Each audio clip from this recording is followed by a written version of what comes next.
The corpse floating face down in the tide pool wasn't supposed to have a pulse. Kira dropped to her knees in the shallow water, salt spray stinging her face as another wave crashed against the rocks. Her stomach growled. She hadn't eaten in 2 days, but hunger took a back seat to the impossible rhythm she felt beneath her fingertips. Thump thump. Thump thump. What the hell? She whispered, pushing wet hair from her eyes. The storm had been brutal last night, tearing across the Oregon coast like an angry beast. She'd huddled in her cave shelter, listening to the wind scream and debris slam against the cliffs. Now, in the gray morning light, the ocean had left its gifts. 2 bodies. A man and a small child. The man was clearly rich, even waterlogged and torn, his clothes screamed money. Designer suit, expensive watch still glinting on his wrist. The kind of person who'd never given someone like Kira a second glance. His dark hair was matted with blood from a nasty gash on his forehead. But it was the child that made her heart clench. A little boy, maybe 6 years old, curled on his side like he was sleeping. His lips were blue with cold. Kira's wolf stirred uneasily. Alpha, it whispered about the man. Dangerous. Run. She almost listened. Almost. 3 years of living rough had taught her to trust her instincts. Alphas meant trouble, especially for Omega wolves like her. Especially for Omega wolves with no pack, no protection, no one who'd care if they disappeared. Then the child made a small sound, barely a whimper, and her decision was made. Damn it, she muttered, grabbing the boy under his arms. He was heavier than he looked, dead weight that made her muscles scream as she dragged him up the rocky beach. The man would have to wait. Her cave was hidden behind a curtain of scraggly pine trees, carved deep into the cliff face by centuries of storms. Not much, but it was dry and invisible from the beach below. She'd lined the floor with salvaged blankets and tarps, made it as comfortable as she could. Kira laid the boy down gently, checking his breathing. Steady but shallow. His skin was like ice. 3 trips it took to get the man inside. He was built like a linebacker, tall, broad shoulders, all muscle even unconscious. By the time she had him settled, her back was on fire and her hands were raw from gripping wet fabric. She stripped them both efficiently, trying not to think about how long it had been since she'd seen another person, let alone touched one. Their clothes went in a pile by her small camp stove. She had 1 change of dry clothes, an old sweatshirt and sweatpants she'd found in a dumpster, but they'd have to share. The boy went into the sweatshirt. It hung on him like a dress, but it was warm. The man got the sweatpants and one of her blankets. That's when his scent hit her properly. Kira's wolf went very, very still. Expensive cologne, something dark and woodsy that probably cost more than she'd seen in months. But underneath that was something else. Something wild and predatory that made every instinct she had scream submit or run. She chose neither. Instead, she dug through her pathetic medical supplies, a first aid kit she'd lifted from a gas station, some herbs she'd learned to identify, and got to work. The head wound was ugly but not deep. She cleaned it carefully, her Omega healing abilities sparking to life despite her exhaustion. It was involuntary, this need to mend and comfort. Her fingertips warmed as she worked, pulling pain and inflammation away from damaged tissue. The boy stirred first. One moment he was unconscious, the next his eyes were wide and panicked, searching the dim cave. When his gaze found Kira, he scrambled backward until he hit the cave wall.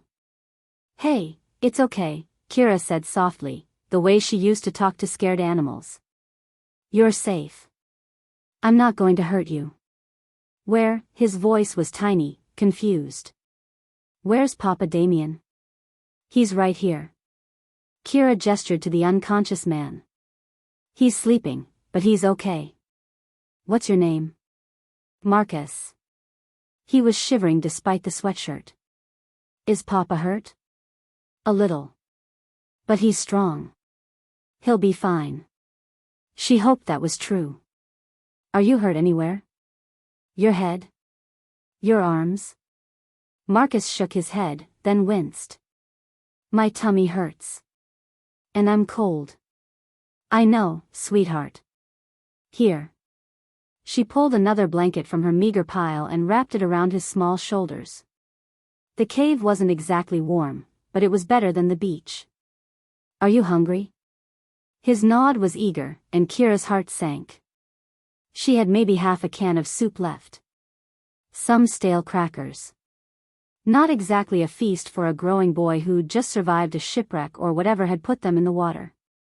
But she heated what she had on her little camp stove, filling the cave with the smell of chicken broth. Marcus ate like he was starving, which made something protective and fierce rise in her chest. Where did you come from? She asked gently. Do you remember what happened? The boat, Marcus said between spoonfuls. There was a big wave. Papa was holding me, and then. He frowned. I don't remember. Everything went dark. A boat. That made sense. Rich man, expensive clothes, probably had a yacht. The storm would have made sailing dangerous, stupid even. But alphas weren't known for their caution. She was helping Marcus with the last of the soup when the man's breathing changed. Kira's head snapped up.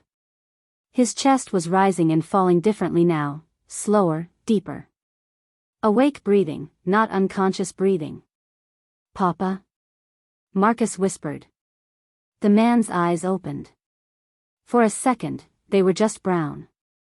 Normal human brown, confused and unfocused. Then awareness flooded back, and they flashed wolf gold. Kira's omega instincts slammed into her like a physical blow. Submit. Lower your eyes. Show your throat. She fought it, jaw clenched, meeting that burning gaze head-on.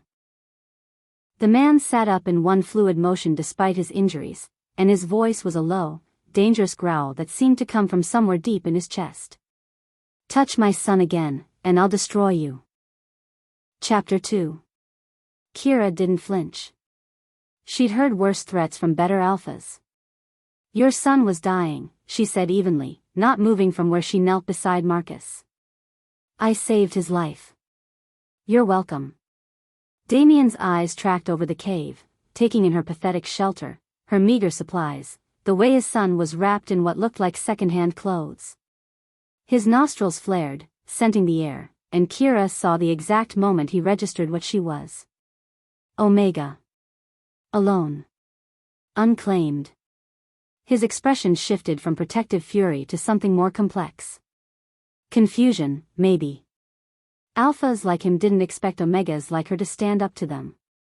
Papa, don't be mean to the angel lady, Marcus said, his small voice cutting through the tension. She gave me soup. Angel lady? Damian's voice was still rough, but some of the edge had softened. She has pretty eyes, Marcus explained seriously. And she smells like flowers. Angels smell like flowers, right? Kira almost smiled despite herself. She definitely didn't smell like flowers, more like salt water and desperation, but kids saw what they wanted to see. Damian studied her face like he was solving a puzzle. What's your name? Kira. She wasn't going to give him more than that. Kira. He tested it, rolling the syllables around. I'm Damian Blackthorn. This is my son, Marcus. Blackthorn. The name hit her like ice water, but she kept her expression neutral. Now wasn't the time to reveal that particular hand. How long have we been here? Damian asked. 6 hours, maybe 7. It's afternoon now. Kira stood, putting some distance between herself and the overwhelming presence of him. Even injured and half-naked, he commanded the space like he owned it. You need to leave. Both of you. Leave? Damian tried to sit up straighter and immediately winced, one hand going to his ribs. I don't think you understand the situation. I understand perfectly. Kira's voice was flat. You're rich, powerful, used to getting your way.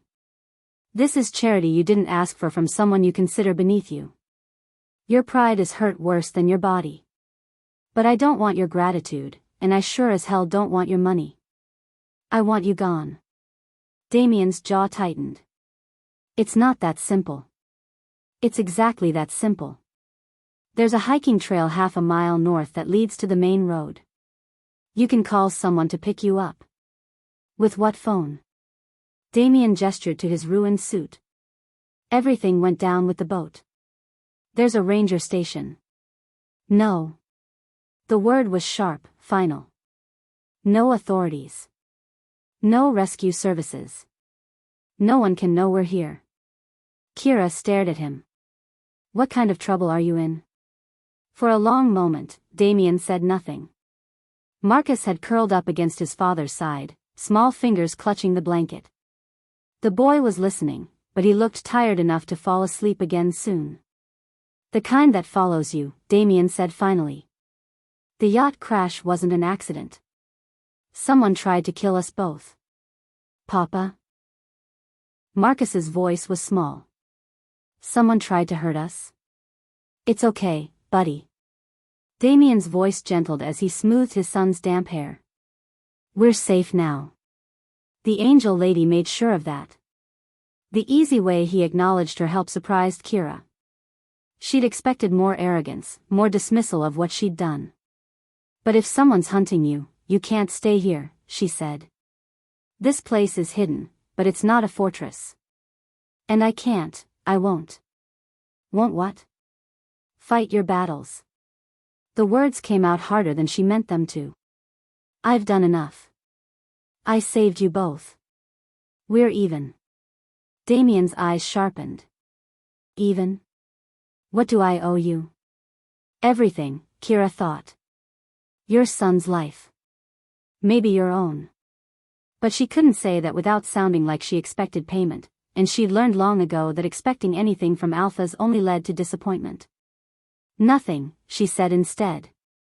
That's the point. Everyone wants something. Damian reached for the expensive watch on his wrist, apparently forgetting it was waterlogged and probably ruined. Name your price. Money? Protection? A place in a pack? The casual assumption in his voice, that she was for sale, that everything came down to what he could buy, made Kira's temper flare. Keep your money, she snapped. I don't want anything from you. Everyone wants. Not from alphas. The words exploded out of her before she could stop them. Especially not from alphas who think they can fix everything with their wallets. Damian went very still. Someone hurt you. It wasn't a question. Kira wrapped her arms around herself, suddenly cold despite the warmth from the camp stove. Someone always hurts omegas like me, she said quietly. That's how the world works. Not my world. Kira laughed, but there was no humor in it. Your world is exactly the problem. Before Damian could respond, Marcus stirred against his father's side. I'm sleepy, Papa. Rest, buddy. Everything's okay. Marcus's eyes drifted closed, but he murmured, I like the angel lady. She's nice. She is, Damian agreed, his gaze never leaving Kira's face. She saved us.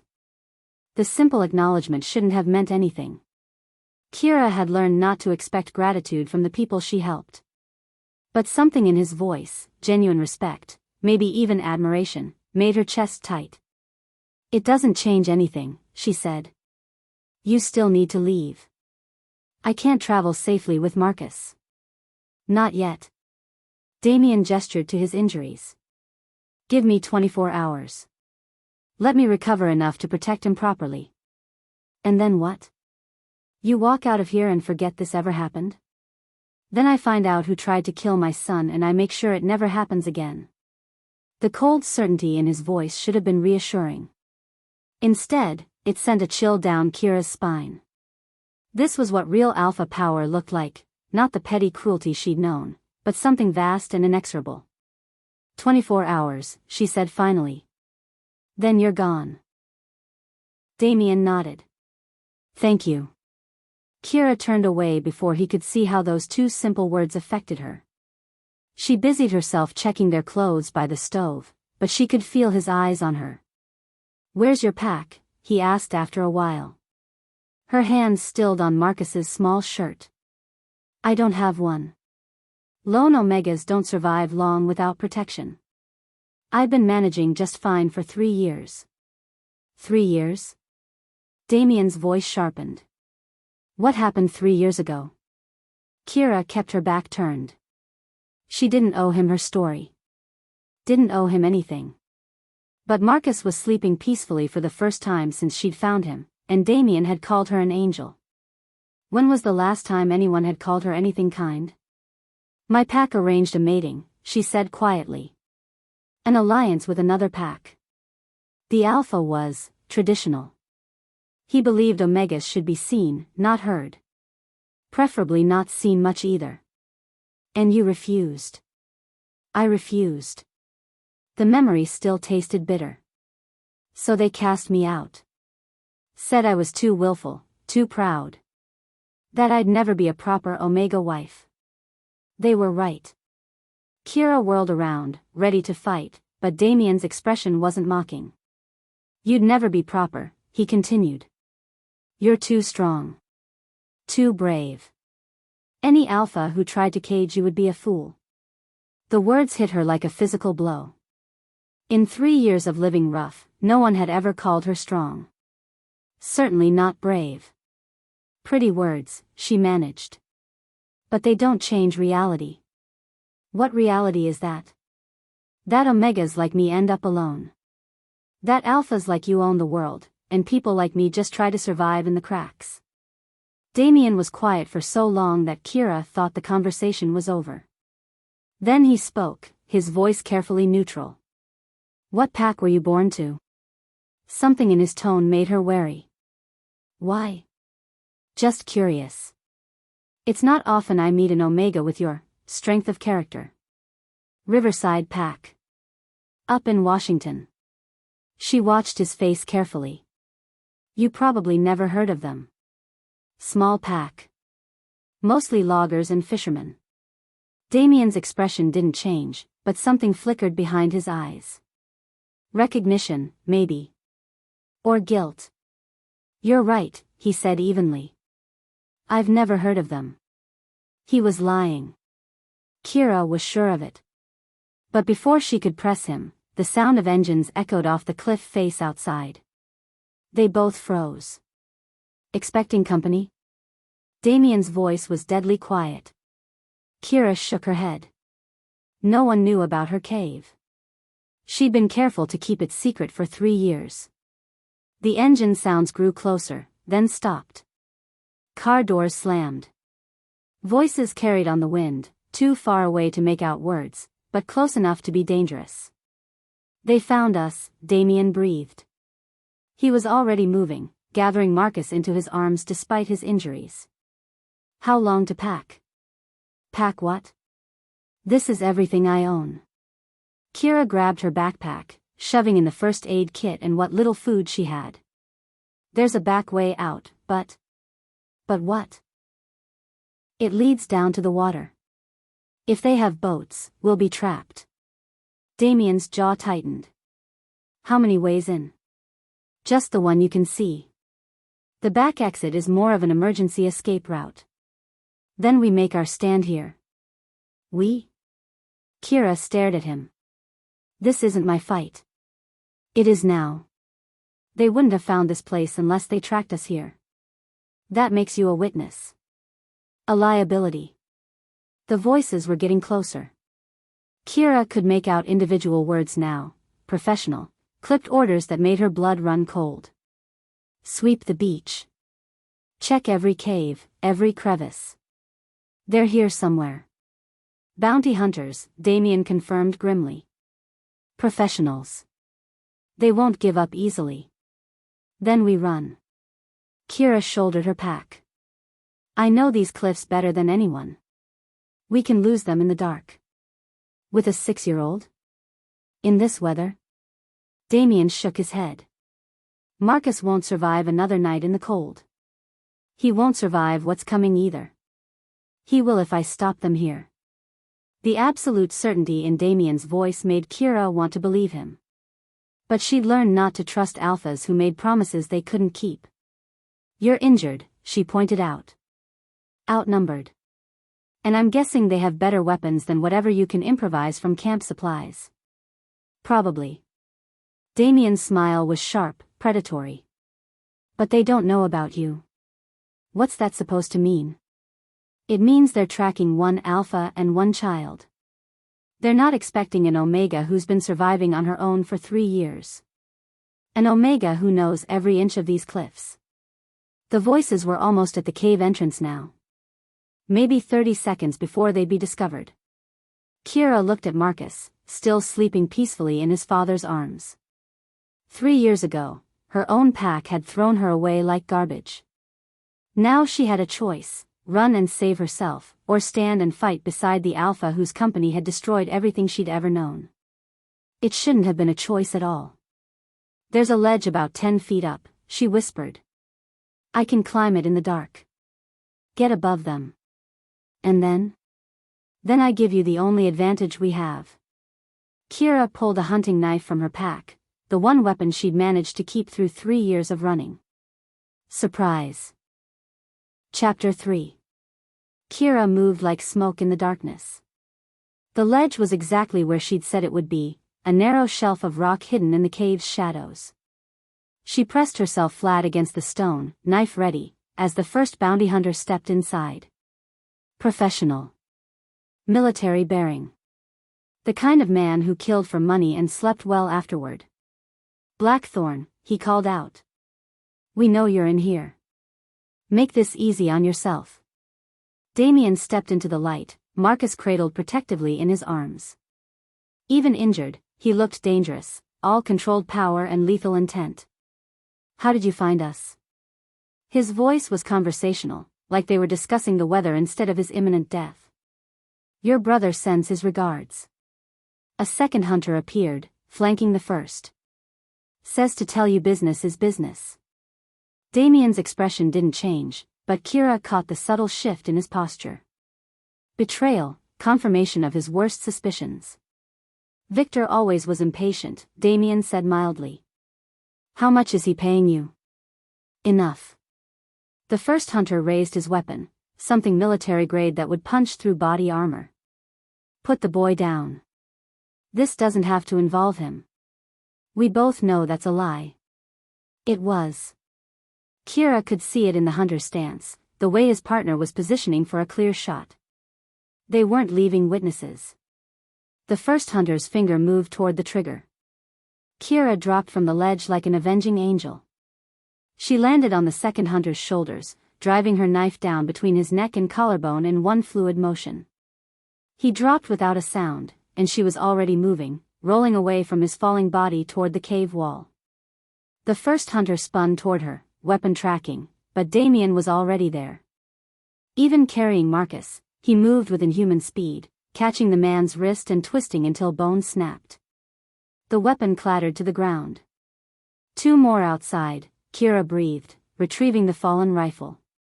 The weight of it felt familiar in her hands, more familiar than it should have for an Omega who'd supposedly spent her life as prey. Damian's eyes narrowed as he watched her check the weapon with professional efficiency. Where did you learn to do that? Survive? You pick things up. But it wasn't survival training that had guided her knife, and they both knew it. What she'd just done required skill, training, instincts honed by something more than desperation. Voices outside, the other hunters realizing something had gone wrong. They'll have backup, Damian said. We need to move. Where? They found us once, they'll find us again. Not if we go deeper into the wilderness. I know these mountains. Kira stared at him. You know them? How? I own most of them. Of course he did. Because apparently Damian Blackthorn didn't just own companies and yachts, he owned entire mountain ranges. There's a cabin about 5 miles north, he continued. Off-grid, defensible. We can hold out there until I can contact my own security team. And then what? You go back to your life and pretend this never happened? Damian's gaze found hers in the dim light. I don't know. The honesty in his voice caught her off guard. She'd expected lies, easy promises he had no intention of keeping. Not this raw uncertainty. Marcus stirred in his father's arms. Papa? What's happening? We're going on an adventure, buddy, Damian said softly. The angel lady is going to keep us safe. Marcus's eyes found Kira's face. Even in the cave's shadows, his trust was absolute. Okay, Papa. Kira's chest tightened. When was the last time anyone had trusted her so completely? They slipped out the cave's back entrance as the remaining hunters breached the front. The narrow path down to the water was treacherous in the dark, but Kira had walked it 100 times. She led them along the rocky shore, staying in the shadows cast by the cliff face. This way. Damian took the lead once they reached the tree line, carrying Marcus like the boy weighed nothing despite his own injuries. The forest was dense, full of sounds that set Kira's nerves on edge. Every snapping twig could be pursuit. Every rustle of leaves could hide an enemy. But as they climbed higher into the mountains, something else began to worry her. Something that had nothing to do with bounty hunters or family betrayal. Damian's scent was changing. It had started during the fight, a shift so subtle she'd almost missed it. But now, hours into their trek through the wilderness, it was unmistakable. The expensive cologne was long gone, washed away by seawater and sweat. What remained was pure alpha. Wild. Dangerous. And calling to something deep inside her that she'd spent 3 years trying to suppress. Stop, she whispered, grabbing his arm. They both froze as the contact sent electricity up her arm. Damian's eyes flashed gold in the moonlight, pupils dilating as he caught her scent. No, Kira breathed, backing away. This isn't happening. Kira. The mate bond. Her voice was shaking. It's trying to activate. But I won't let it. I can't. Damian's jaw was tight, fighting the same pull she was. We don't have to. Yes, we do. Because if we don't acknowledge it, it'll keep getting stronger until neither of us can think straight. Kira wrapped her arms around herself. And I will not be claimed by another alpha. Not even you. I'm not trying to claim you. Your wolf doesn't care what you're trying to do. He couldn't argue with that. She could see his wolf in his eyes, in the way his muscles had gone taut with barely controlled need. The bond was pulling at both of them, whispering promises of completion, of belonging, of never being alone again. Everything Kira had learned not to want. The cabin's close, Damian said finally. We'll deal with this after Marcus is safe. They reached the cabin just as dawn was breaking over the mountains. It was bigger than Kira had expected, less rustic retreat, more fortified stronghold. Solar panels, satellite dish, windows that looked bulletproof. You really know how to rough it, she said dryly. Paranoia is a survival trait in my family. As recent events have proven. Inside, the cabin was all dark wood and leather furniture, but warm and obviously maintained. Damian settled Marcus on the couch, covering him with a thick throw blanket. I need to make some calls, he said. Find out how far Victor's betrayal extends. Your own brother tried to kill you. Half-brother. And yes. Damian's voice was flat. Victor was always ambitious. I just didn't think he'd go this far. What about Marcus? He's your son, not Victor's. Why would he? Because Marcus is my heir. If we both die, Victor becomes Marcus's guardian and executor of his trust fund. Which gives him control of Blackthorn Industries until Marcus turns 18. And you think Victor would hurt a child for money? I think Victor would do anything for power. Damian pulled out a satellite phone from a desk drawer. Including arranging an accident for an inconvenient 6-year-old once he served his purpose. The casual way he said it made Kira's blood run cold. This was Damian's world, a place where family members murdered each other for corporate control. I need the truth, she said suddenly. About my pack. About what really happened to them. Damian went very still, his finger hovering over the phone's keypad. Kira. You recognize the name Riverside Pack. I saw it in your face. Her voice was steady, but her hands were shaking. What did Blackthorn Industries do to them? For a long moment, Damian said nothing. Then he set the phone down and turned to face her fully. What did they tell you about why you were cast out? That I was too willful. Too proud to make a proper Omega wife. And you believe that? I had to believe something. They were my pack. My family. Damian's expression softened with something that looked like pity. Your pack wasn't running a logging operation, Kira. They were running Omega trafficking. The words hit her like a physical blow. That's not true. Young Omegas, mostly. Kidnapped from other packs or lured away from their families with promises of good jobs. Then sold to alphas who preferred their Omegas broken and obedient. No. Kira backed toward the door. You're lying. The arranged mating they wanted for you? That alpha had bought and paid for you. Literally. You weren't being married off, you were being sold. Stop. And when you refused, when you fought back, they couldn't risk you discovering the truth. So they cast you out instead of killing you, probably because someone in the pack leadership had a conscience. Kira's legs gave out. She sank into a chair, her world tilting on its axis. My father, she whispered. He was the alpha. He would never. Your father died when you were 16. Your uncle took over after that. And your uncle had gambling debts, business ventures that failed, a taste for expensive things he couldn't afford. How do you know all this?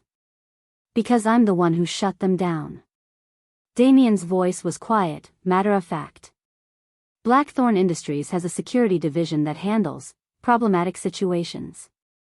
When we got word about what Riverside Pack was doing, I sent a team to investigate. And when you found proof? We turned the evidence over to the Pack Council. Let werewolf law handle werewolf crimes. His jaw tightened. But not before we made sure every Omega they trafficked got safely home. 47 people, Kira. 47 lives your pack had destroyed. Kira closed her eyes, trying to process what he was telling her. Her family, the people who'd raised her, loved her, taught her right from wrong, had been monsters. So when you saved me, she said slowly, when you pulled me from that water, you had no idea who I was. None. And now that you do know? Damian moved closer, his presence overwhelming in the small space. Now I know why you're so strong. Why you survived when most Omegas would have broken. You're not just fighting for yourself, you're fighting against everything they tried to make you. I'm not strong. The words came out broken. I'm damaged. Used. Cast off. You're a survivor. I'm alone. No, Damian said softly. You're not. Before she could ask what he meant, Marcus cried out from the couch. Not a normal waking cry, something sharper, more distressed. They both rushed to him. The little boy was burning with fever, his skin flushed and hot to the touch. Marcus? Damian gathered his son into his arms. Buddy, what hurts? Everything, Papa. Marcus's voice was thin, weak. I'm so cold. But his skin was on fire. Kira pressed her hand to his forehead, and her Omega healing abilities sparked to life immediately. Infection, she said grimly. From the seawater. It's in his bloodstream. We need to get him to a hospital. No hospital. Kira was already moving, gathering supplies. They'll ask questions, involve authorities.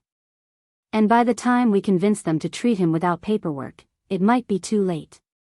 Then what do we do? Kira met his eyes across Marcus's small form. I can heal him. But it'll take everything I have. And once I start, I can't stop until it's finished.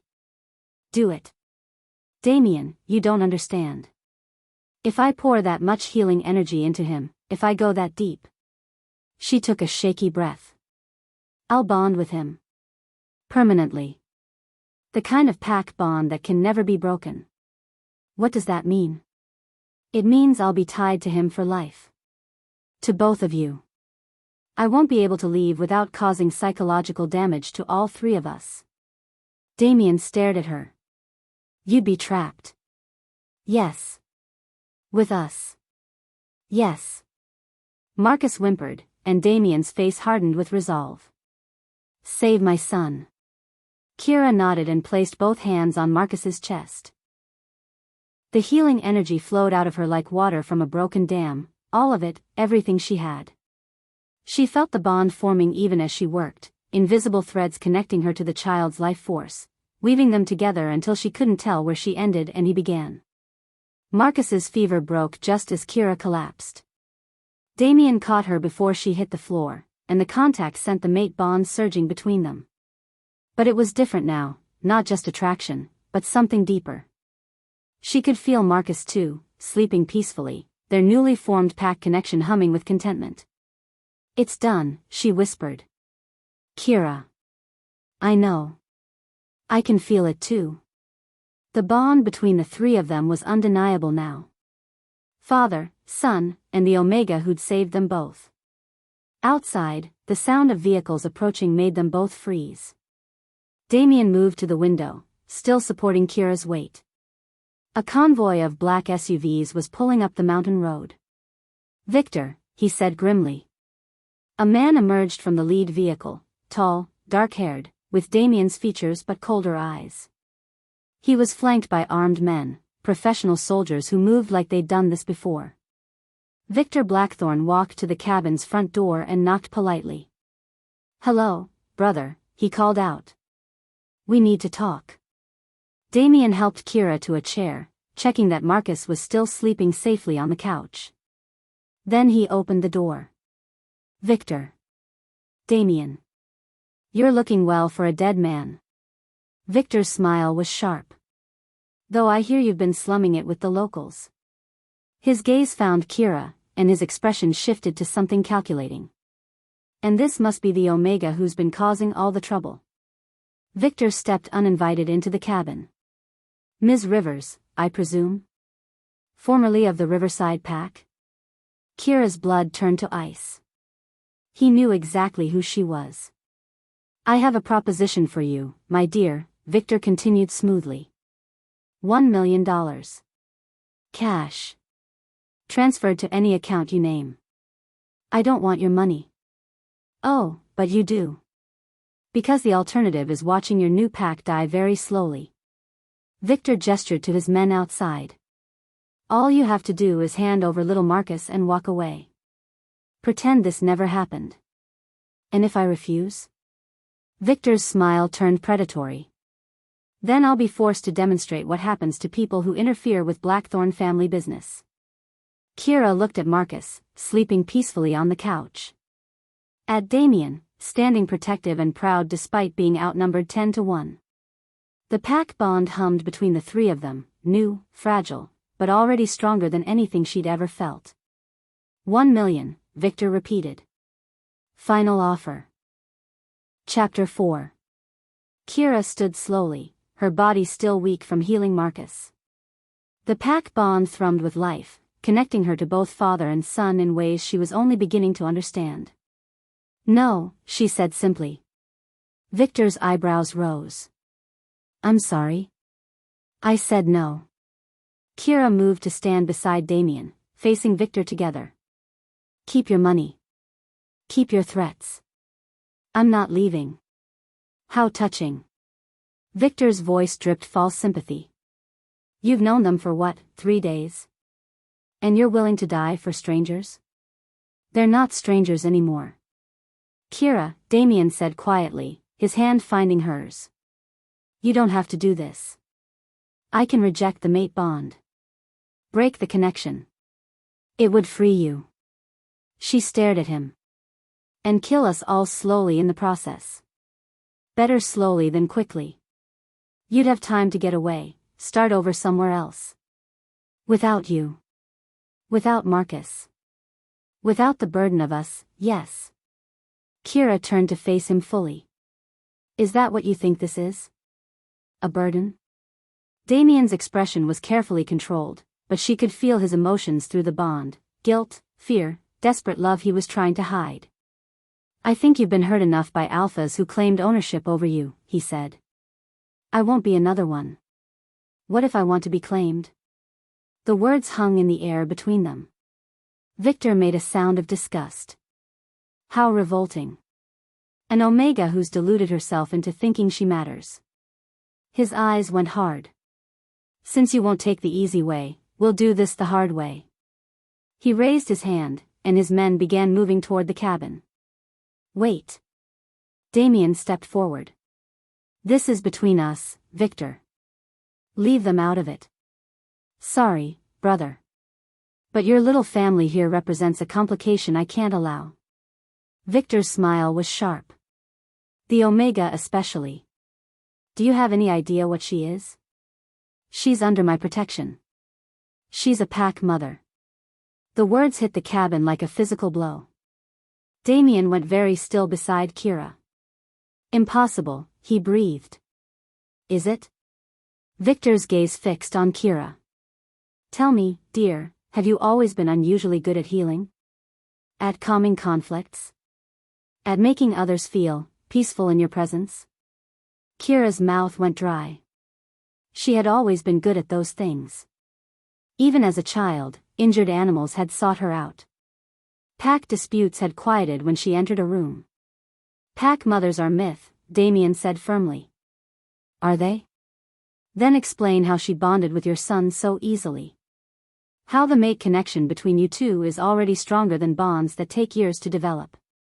Victor pulled out a tablet, swiping to show scientific charts. "I've been tracking Omega bloodlines for decades, Damian. Looking for signs of the old powers.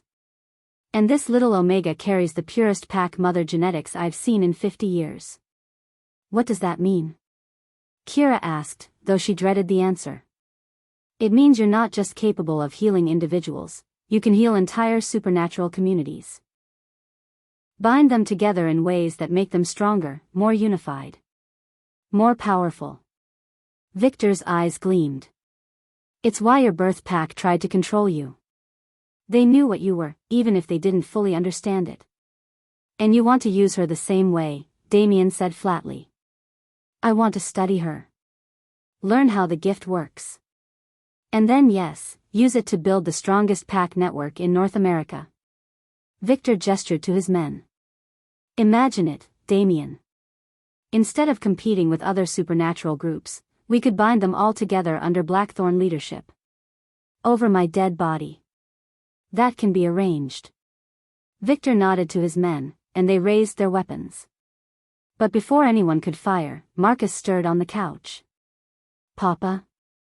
His voice was small but stronger than it had been in hours. "What's happening?" "It's okay, buddy," Damian said without taking his eyes off Victor. "Go back to sleep." But Marcus sat up, rubbing his eyes. When his gaze found Victor, something shifted in the boy's expression. The sleepy confusion melted away, replaced by something older. Wiser. "You're the bad man," Marcus said with 6-year-old certainty. "The one who hurt Papa." "Hello, nephew." Victor's voice was patronizing. "You're looking well. Much better than when you were drowning." Marcus slipped off the couch and moved to stand between Victor and Kira. Despite being barely 3 feet tall, there was something protective in his stance. "Angel Lady is mine," he said firmly. "And Papa's. You can't have her." "I'm afraid that's not up to you, little prince." "Yes, it is." The temperature in the cabin dropped 10 degrees. Kira felt power radiating from Marcus, not the wild energy of a child's tantrum, but something controlled and purposeful. "Marcus," Damian warned. "Stand down." "No, Papa. They want to hurt our pack." Marcus's eyes flashed gold. "I won't let them." Victor stared at his nephew with new interest. Well. The boy's manifesting early. How unexpected." "He's 6 years old," Kira said fiercely. "Leave him alone. 6-year-old alphas are dangerous, Omega. They don't know how to control their power." Victor pulled a syringe from his jacket. Fortunately, I came prepared. The liquid inside was an unnatural blue, swirling with its own light. Enhancement serum, Damian breathed. Victor, you can't. That stuff will kill you. Only if you're weak.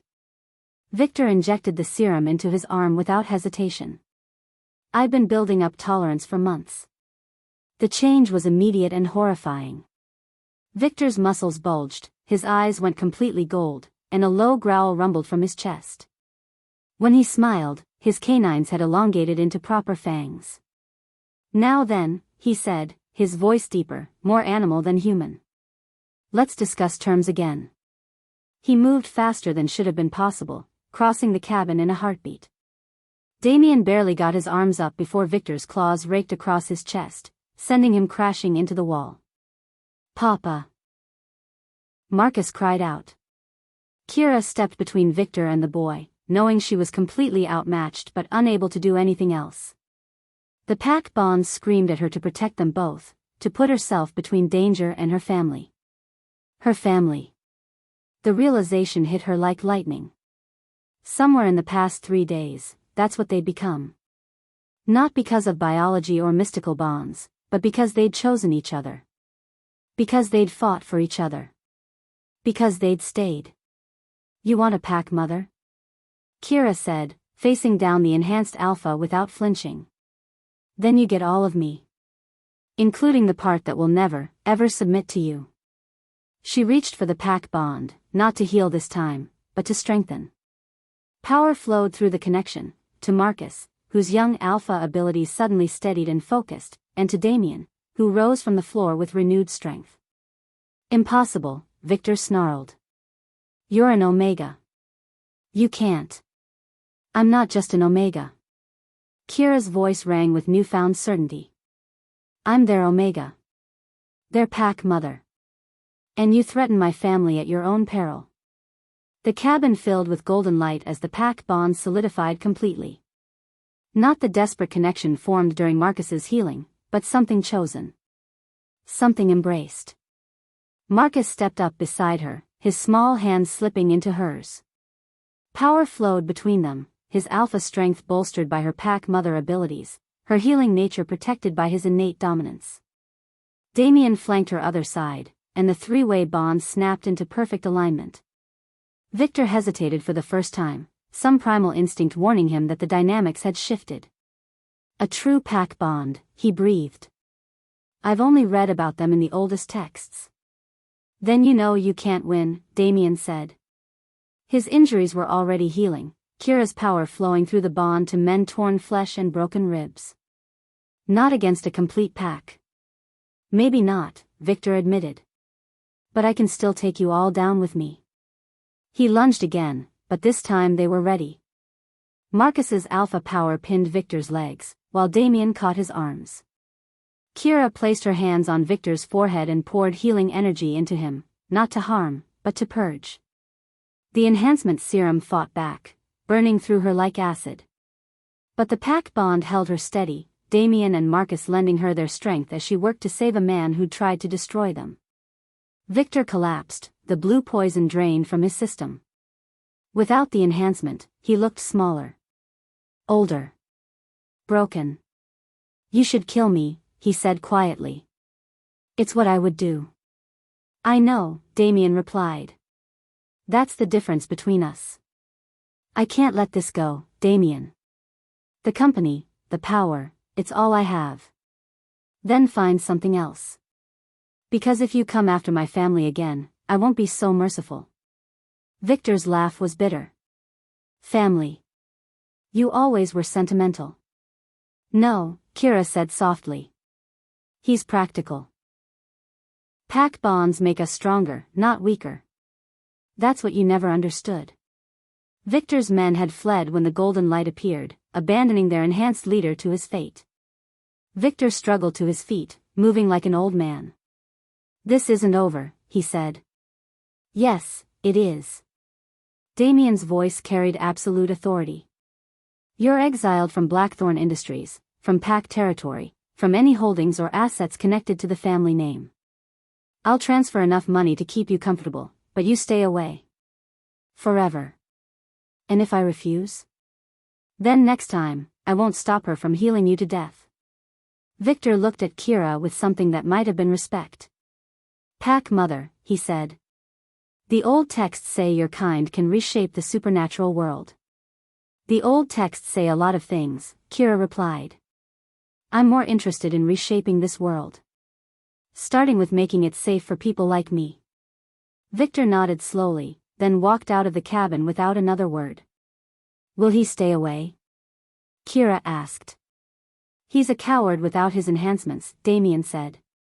He'll find some other way to feel powerful. Probably far from here. Marcus tugged on Kira's hand. Angel lady? Are we safe now? Kira knelt down to his level. We're safe, sweetheart. And it's just Kira now, okay? You don't have to call me Angel Lady anymore. Marcus considered this seriously. What should I call you then? The question hung in the air. They were a pack now, a family, but the traditional terms felt wrong. She wasn't his stepmother or his father's girlfriend. She was something new.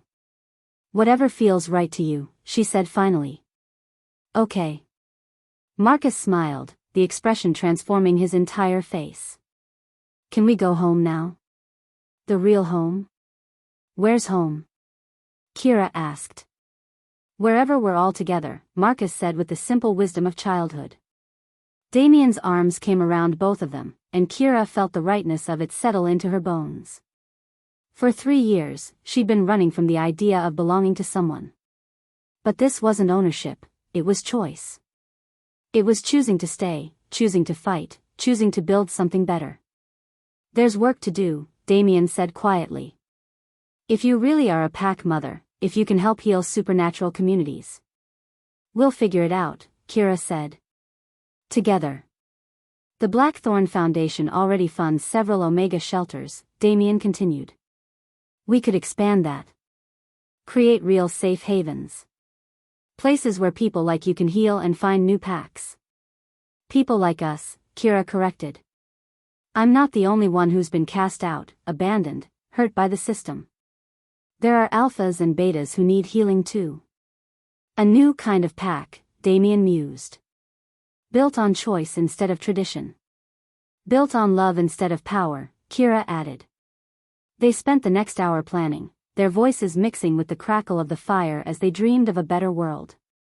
Marcus fell asleep between them, trusting and peaceful. As the sun set over the mountains, Kira felt something she'd never expected to feel again, hope. 1 year later. Mom, can you help me with this? Kira looked up from the financial report spread across the kitchen table to find Marcus struggling with his shoelaces. At 7, he was still too proud to ask for help with most things, but shoelaces remained his nemesis. Mom. The word still sent warmth through her chest every time he said it. Of course, sweetheart. She knelt down to help him, her fingers working the laces with practiced ease. Are the new kids scared? Marcus asked, peering out the window toward the guest houses where their latest group of rescued Omegas was settling in. Some of them, Kira admitted. It takes time to feel safe again. But they'll get better, right? Like you did? Kira smiled. Like we all did. The Blackthorn Foundation had expanded far beyond their original plans. What had started as a few safe houses had grown into a network of healing centers across the Pacific Northwest. Places where displaced Omegas could recover, train for new careers, and, if they chose, find new packs.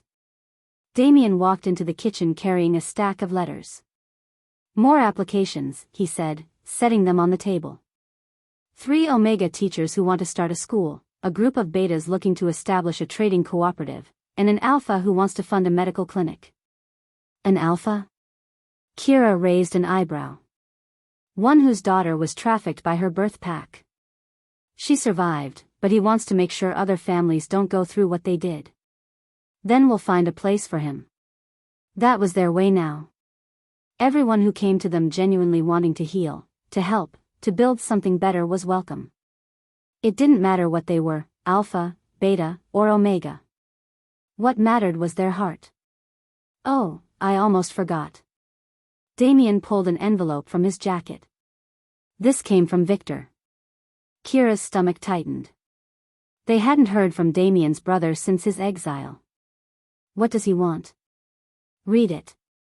The letter was short, written in Victor's precise handwriting. Damian.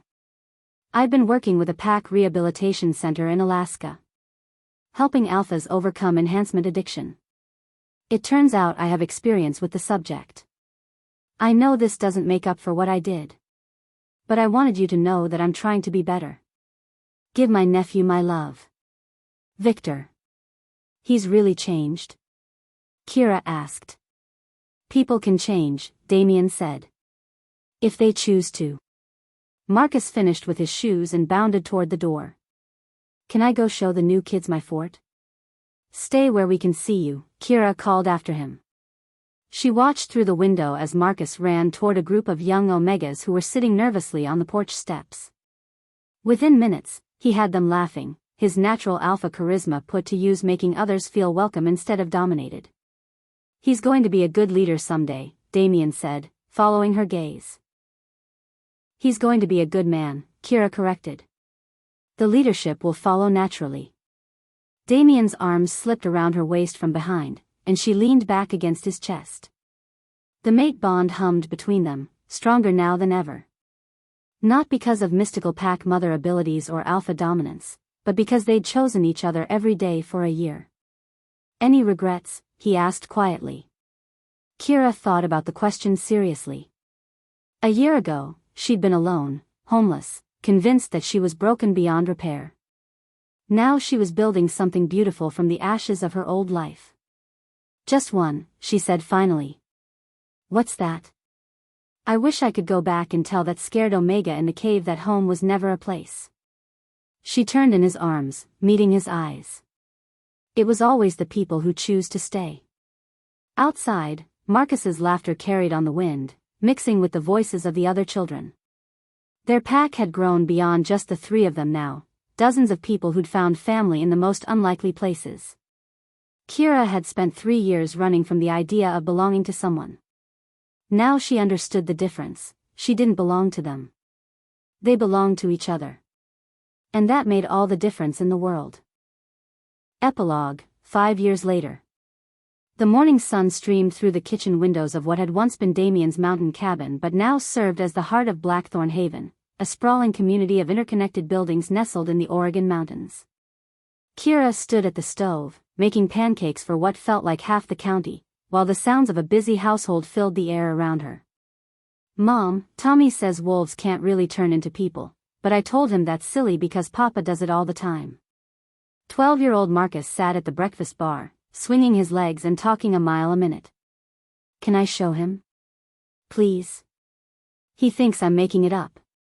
Tommy's human, sweetheart, Kira reminded him gently, flipping another pancake. Remember what we talked about?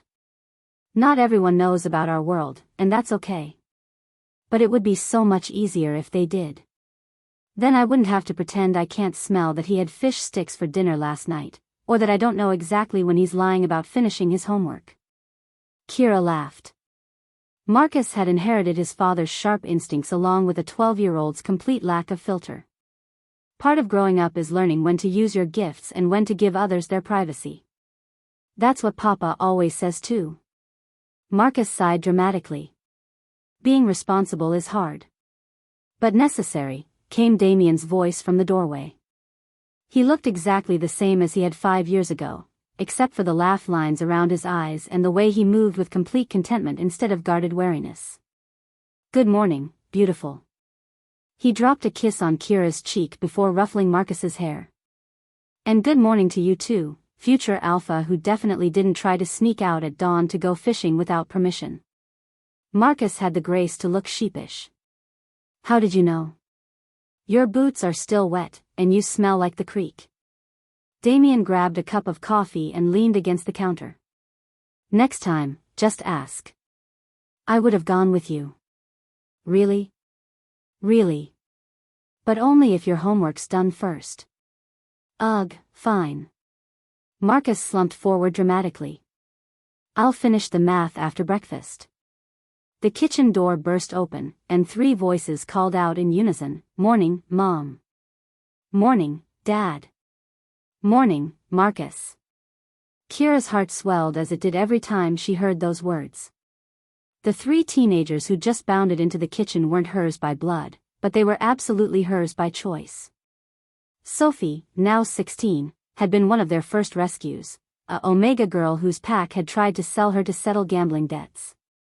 She'd been silent and terrified when she arrived, but 5 years of safety and love had transformed her into a confident young woman who wanted to be a veterinarian. Jake and Elena were twins, 15 years old, beta siblings whose alpha father had cast them out for defective genetics when they didn't show dominant traits.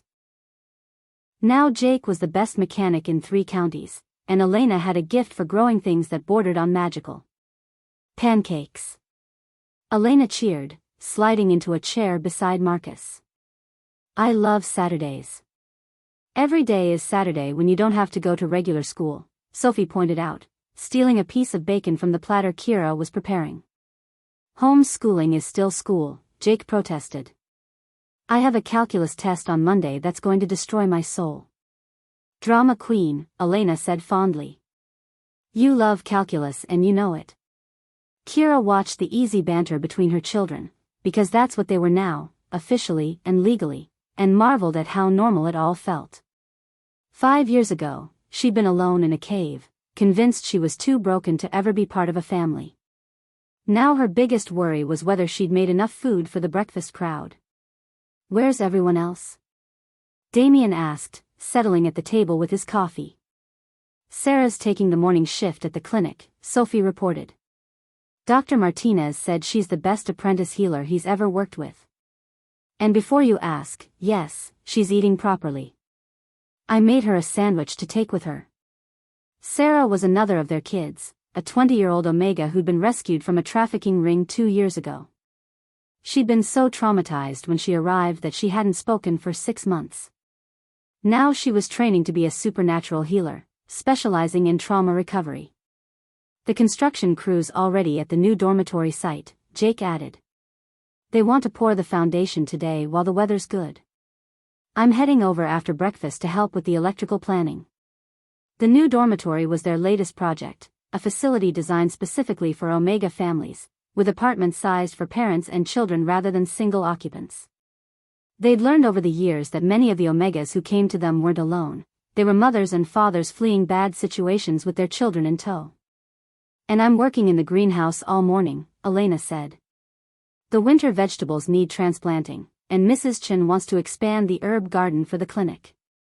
Mrs. Chen was their head cook and unofficial community grandmother, a beta woman whose pack had died out from old age and illness, leaving her with nowhere to go. She'd arrived at Blackthorn Haven expecting to stay a few weeks while she figured out her next step. That had been 3 years ago, and she now ran the community kitchens with loving efficiency. "What about you, Mom?" Marcus asked around a mouthful of pancake. "What's your plan for today?" Kira paused in her cooking.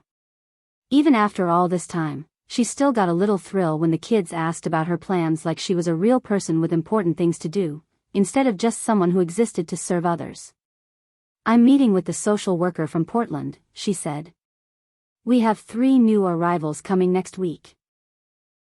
A family with twin toddlers." "Toddlers." Elena's eyes lit up. "I haven't seen toddlers in forever. Are they cute?" "Of course they're cute, they're toddlers. Do you think they'll like the playground Jake built?" "I'm sure they will," Kira said, smiling at Elena's enthusiasm. "But remember, they'll probably be scared and confused at first. New places are hard when you're little." "We'll be extra gentle," Sophie promised. "Remember how patient everyone was with us when we first got here?" Kira did remember.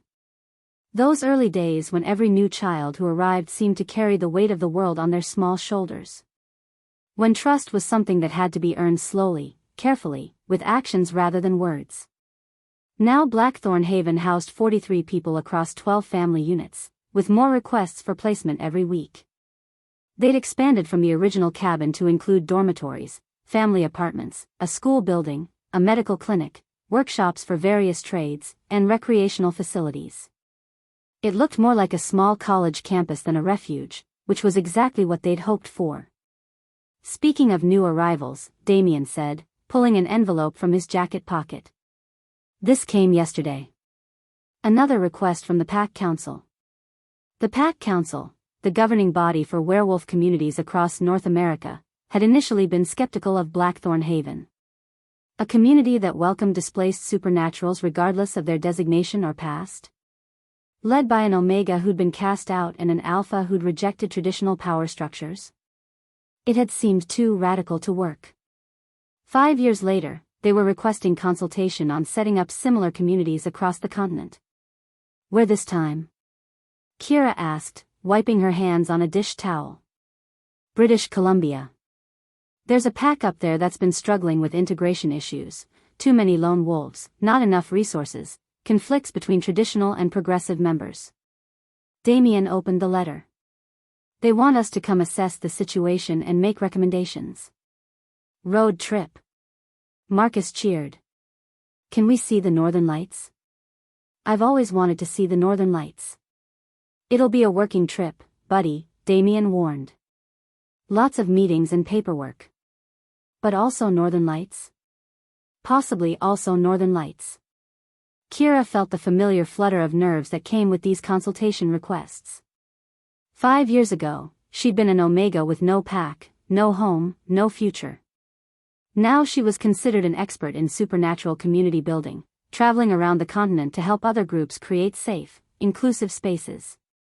It still didn't feel real sometimes. You're thinking too loud, Damian said softly, his hand finding hers across the table. Just amazed, I guess. That this is my life now. Our life, he corrected. And you earned every bit of it.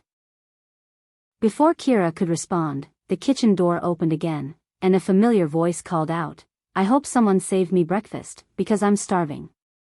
Aunt Rachel. Marcus launched himself from his chair and into the arms of the woman who'd just entered. Rachel Chen, no relation to Mrs. Chen, despite the shared surname, was an Alpha who'd joined their community 3 years ago after her pack dissolved due to internal conflicts. She'd quickly become Marcus's favorite honorary aunt and the community's head of security. Hey there, little Alpha, Rachel said, ruffling Marcus's hair. How's the homework situation? Temporarily forgotten in favor of pancakes and planning trips to see Northern Lights, Marcus reported cheerfully. Sounds about right. Rachel grabbed a plate and started loading it with food. Fair warning, we've got a delegation from the California Pack Alliance arriving this afternoon. They want to tour the facilities and discuss potential partnerships. Kira sighed. The success of Blackthorn Haven had brought wonderful opportunities, but also constant requests for meetings, tours, and consultations. Sometimes she missed the quiet simplicity of their early days when it was just their small family figuring things out together. What kind of partnerships? Damian asked. Funding for education programs, mostly. They've got Omega children who are aging out of traditional pack schooling, and they want to know if we'd consider expanding our academy to include college-level courses. The Blackthorn Academy had started as basic homeschooling for their resident children but had grown into a full educational program that served supernatural kids from across the region. They offered everything from elementary classes to trade certification, with a focus on helping students discover their individual strengths rather than forcing them into traditional designation roles. That's a good idea, Sophie said thoughtfully. Some of us are going to want college degrees, but normal universities don't exactly account for moon cycles or enhanced senses or the fact that we need to transform occasionally. Something to think about, Kira agreed. But first, let's focus on getting through today without anyone ending up in the lake. That had happened exactly once, during a visit from a particularly pompous Alpha who'd insisted that Omegas couldn't possibly run effective communities. Marcus, age 8 at the time, had accidentally knocked the man off the dock during a tour of their aquaculture facilities. The Alpha had been unharmed but thoroughly soaked, and had left shortly afterward muttering about undisciplined children and lack of proper hierarchy. They'd never gotten a formal complaint. I'll behave, Marcus promised. Probably. Definitely, Damian said firmly. Because proper alpha behavior includes respecting our guests, even when they say things we disagree with. Yes, Papa. The morning continued with the comfortable chaos of a large household getting ready for the day. Kids scattered to their various activities, Damian left for a conference call with their financial advisors, and Rachel headed out to prepare for the afternoon's visitors. Kira found herself alone in the kitchen for the first time in hours, washing dishes and enjoying the rare moment of quiet. Through the window, she could see Elena in the greenhouse, her hands glowing faintly as she encouraged reluctant seedlings to grow. Jake was at the construction site, surrounded by blueprints and gesticulating wildly as he explained something to the work crew. Sophie had claimed a sunny spot on the front porch and was reading what looked like a veterinary textbook. They were all exactly where they belonged, doing exactly what they loved. The kitchen door opened quietly, and Mrs. Chen bustled in carrying a basket of fresh herbs from the garden. "Too quiet in here," she declared in her lightly accented English. "House feels wrong when it's quiet." Kira laughed. Mrs. Chen had a point. In 5 years, their home had never been truly quiet for more than a few minutes at a time. "The delegation this afternoon," Kira said, helping Mrs. Chen sort the herbs. "Should we do something special for dinner?" "Already planned. Rachel told me yesterday." Mrs. Chen's eyes twinkled. "I'm making that salmon dish you like, and the apple tart Marcus always requests for important occasions." "You spoil us." "Spoiling family is what I do best." Family. The word still gave Kira a little jolt of wonder. She'd gone from having no family to having more family than she knew what to do with, not just Damian and Marcus and their adopted children, but the entire community that had grown up around them. "Mrs. Chen," she said suddenly. "Do you ever miss it? The way things used to be?" The older woman paused in her herb sorting to give Kira a look that was both gentle and slightly exasperated. "Child, what kind of question is that? Miss being alone? Miss having nowhere to go, no one to care for?" She shook her head. "The past is past. This is better. Even with all the chaos? All the responsibility? Especially with the chaos." Mrs. Chen smiled. "Quiet houses are for people with no love in their lives. Loud houses are for people with too much love to contain." Before Kira could respond, the sound of running feet announced Marcus's return. "Mom. Dad's back, and he says the people from California brought their kids with them, and one of them is my age, and can they stay for the cookout tonight?" "Slow down, sweetheart," Kira said, catching Marcus by the shoulders. "Take a breath. Now, what cookout?" "The one we're having to celebrate Elena's garden project getting approved for the agricultural grant," Marcus said, as if this were obvious. "Remember? We talked about it yesterday?" Kira had completely forgotten. Between the delegation visit and the consultation request and the normal chaos of their daily life, the celebration had slipped her mind entirely. "Of course," she said. "How many people are we expecting?" "All of us, plus the California people, plus the Johnsons from town, plus Dr. Martinez and his family, plus maybe some of the construction crew if they finish the foundation pour on time." Marcus paused to count on his fingers. "So, a lot." "A lot," Kira agreed faintly. Mrs. Chen patted her shoulder. "Don't worry. I planned for a crowd. And Rachel's handling the setup. All you have to do is be yourself." That was the thing, though, Kira still wasn't entirely sure who herself was supposed to be. Pack mother, community leader, Damian's mate, Marcus's mom, mentor to displaced Omegas. She wore so many roles now that sometimes she lost track of the woman underneath all the titles. The afternoon passed in a blur of tours and meetings and explanations. The California delegation was genuinely interested in their work, asking thoughtful questions about funding models and educational approaches and community governance. Their children, 3 teenagers who were clearly more excited about the lake and hiking trails than administrative discussions, hit it off immediately with Marcus and the others. By evening, the planned small cookout had evolved into a full community celebration. Tables were scattered across the main lawn, strung with lights that Jake had rigged up from the workshop. The smell of grilled fish and roasted vegetables filled the air, along with the sound of laughter and conversation in half a dozen languages. Kira found herself standing at the edge of the gathering, watching her family, all of them, biological and chosen and everything in between, enjoying themselves. Damian was deep in conversation with one of the California alphas, probably discussing business partnerships. Marcus was teaching the visiting kids how to skip stones on the lake, his natural leadership skills on full display. Sophie and Elena were helping Mrs. Chen serve dessert, while Jake entertained a group of adults with some story that involved wild gesturing and explosions of laughter. "Beautiful evening," said a voice beside her. Kira turned to find Dr. Martinez approaching with 2 cups of coffee. He was the lead physician at their clinic, a beta wolf who'd come to them 2 years ago after his previous pack had been dissolved by the Pack Council for violations of supernatural law. "It is," she agreed, accepting the coffee gratefully. "Sometimes I can't believe this is real." "Imposter syndrome," Dr. Martinez said with a gentle smile. "Very common among people who've achieved something significant. You think you don't deserve it, or that someone's going to realize you don't know what you're doing and take it all away. Is it that obvious? Only to someone who's been there." He gestured toward the celebration. "You know what I see when I look at this? A lot of people eating too much dessert. I see 43 individuals who were lost and broken when they arrived here, and who are now thriving. I see children who were told they were worthless discovering their own strength. I see adults who thought they'd never trust again learning to love." Dr. Martinez's voice was quiet but intense. "I see the kind of healing that most people only dream about." "We all did that," Kira said. "It wasn't just me." "No, it wasn't just you. But it started with you. With your decision to save a stranger and his child instead of protecting yourself. With your choice to stay and fight instead of running away." He paused. "That's not luck, Kira.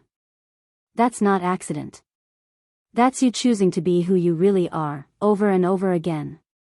Before Kira could respond, Marcus appeared at her elbow. "Mom, the California kids want to know if they can stay overnight and go hiking tomorrow. Can they? Please? Their parents said it's okay if it's okay with you." Kira looked across the gathering to where the visiting parents were chatting with Damian and Rachel.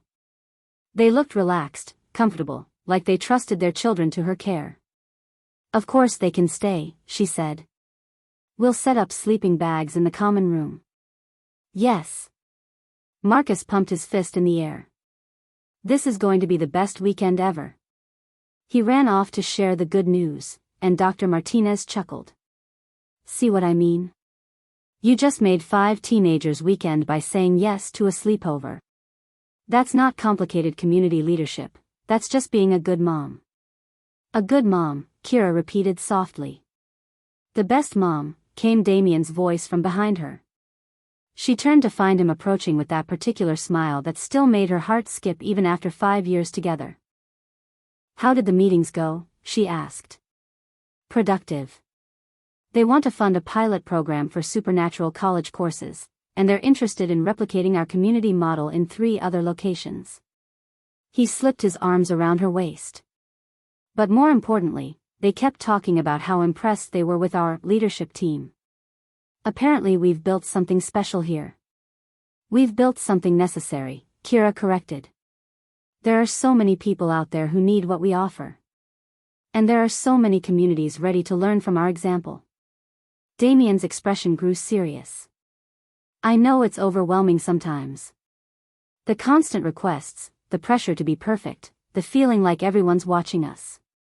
Sometimes I wake up in the morning and think I'm still in that cave," Kira admitted. "Like this is all an elaborate dream and I'm going to open my eyes and be alone again." "You're not alone." His arms tightened around her. "You're never going to be alone again. Promise? Promise." They stood together for a moment, watching their community celebrate under the stars. The lights Jake had strung gave everything a magical quality, and the sound of Marcus's laughter carried clearly across the water. "I love you," Kira said suddenly. "I love you too. Not just as my mate. Not just because of the pack bond. She turned in his arms to face him directly. I love you because you saw me when I was broken and angry and convinced I was worthless, and you treated me like I mattered anyway. You did matter. You always mattered. But I didn't know that. And you helped me learn. She reached up to touch his face. You gave me the space to figure out who I wanted to be instead of telling me who I should be. You gave me something to fight for instead of just something to fight against, Damian replied. Before this, I was just another alpha accumulating power for the sake of power. You showed me what strength actually looks like. What does it look like? Like choosing to heal instead of choosing to hurt. Like building up instead of tearing down. Like saying yes to scared kids who want to stay for a sleepover even when you're already exhausted from a full day of meetings. Kira laughed. Is that your definition of strength? Sleepover permissions? Among other things. They were interrupted by Sophie calling across the lawn, Mom. Dad. Marcus is trying to convince everyone that he can catch fish with his bare hands. You might want to intervene before he ends up in the lake again. Again? Asked one of the California parents. Long story, Damian said with a grin. Come on, love. Duty calls. But as they walked back toward the celebration, Kira felt something settle into place inside her chest. A certainty that had taken 5 years to fully form. This was her life. Not a dream, not a temporary reprieve from loneliness, but her actual life. She was Kira Blackthorne. Pack mother, community leader, mate, and mother. She was someone who mattered, someone whose choices had consequences that rippled out far beyond herself. And for the first time in her entire life, that thought didn't terrify her. It filled her with joy. Mom. Marcus called out as they approached. Tell them about the time you healed that whole pack of sick wolves in Montana. Tell them about the time Dad negotiated a peace treaty between 3 feuding communities, Elena added. Tell them about the time you both stood up to the Pack Council when they tried to shut us down, Jake chimed in. Tell them about the time, Sophie began. Tell them about the time we all decided to build something better together, Kira interrupted gently. That's the only story that really matters. As the evening wound down and the visitors settled into the guest quarters, Kira found herself in Marcus's room for their nightly ritual. Even at 12, he still liked to be tucked in, though he'd deny it vehemently if any of his friends found out. Today was really good, he said sleepily. The best kind of day. What makes it the best kind? When everyone's happy. When we get to show people what we've built. When you and Papa smile a lot. Marcus yawned. When it feels like a real family. It is a real family, sweetheart. I know. But sometimes it feels extra real, you know? Kira did know. There were ordinary days when they were just a family going about their business, and then there were days like today when the magic of what they'd created seemed to shimmer in the air around them. Marcus, she said softly. Do you remember much about before? Before we became a family? Some things. I remember being scared a lot. I remember not understanding why Papa was always working and never smiled. He was quiet for a moment. I remember thinking I was probably going to be alone forever. And now? Now I know I'm not alone. Even when I grow up and maybe move away someday, I'll still have you and Papa and Sophie and Elena and Jake and everyone. They'll still be my family no matter where I go. Yes, they will. That's because of you, isn't it? Because you taught us that family isn't just people who share blood. It's people who choose each other. Kira's throat went tight with unexpected emotion. I think we all taught each other that. Maybe. But you taught it first. Marcus was fighting sleep now, his words getting softer and more distant. You saved us all, Mom. Not just me and Papa. All of us. Sweet dreams, baby. Love you, Mom. Love you too. Kira turned off the light and slipped out of the room, but she stood in the hallway for a long moment, absorbing what Marcus had said. He was right, in a way, she had saved them. But they'd saved her right back, in ways she was still discovering. She found Damian in their bedroom, sitting on the window seat and looking out at the lake. Moonlight turned the water silver, and she could see the reflection of the lights they'd left burning on the main lawn. "Penny for your thoughts," she said, settling beside him. "Just thinking about the future. About what comes next." He pulled her against his side. 5 years ago, I was focused on survival. Now I'm thinking about legacy." "What kind of legacy?" "The kind where Marcus grows up knowing he can change the world if he chooses to. Where Sophie becomes the veterinarian she wants to be and helps heal both animals and the people who love them. Where Jake and Elena build things that make life better for everyone around them." Damian's voice was soft but certain. "The kind where displaced omegas like you don't have to spend years thinking they're broken before they discover they're actually whole. That's a big legacy. We've got time to build it." Kira leaned against his shoulder, watching the moonlight dance on the water. In the distance, she could hear the faint sounds of the overnight guests settling in, the comforting noises of a house full of people who belonged there. "Damian?" "Thank you." "For what?" "For choosing to stay. For choosing us. For choosing to build something beautiful instead of just maintaining something functional." He pressed a kiss to the top of her head. "Thank you for teaching me the difference." They sat in comfortable silence for a while, watching the night settle around their community. Tomorrow would bring new challenges, new opportunities, new people who needed what they offered. But tonight, all was well. And Kira finally understood what home really meant. It wasn't a place. It wasn't even people, exactly. It was the choice to keep building, keep healing, keep believing that better was possible. It was the choice to stay. The end. Thank you for listening to this story. Like, share and subscribe for more.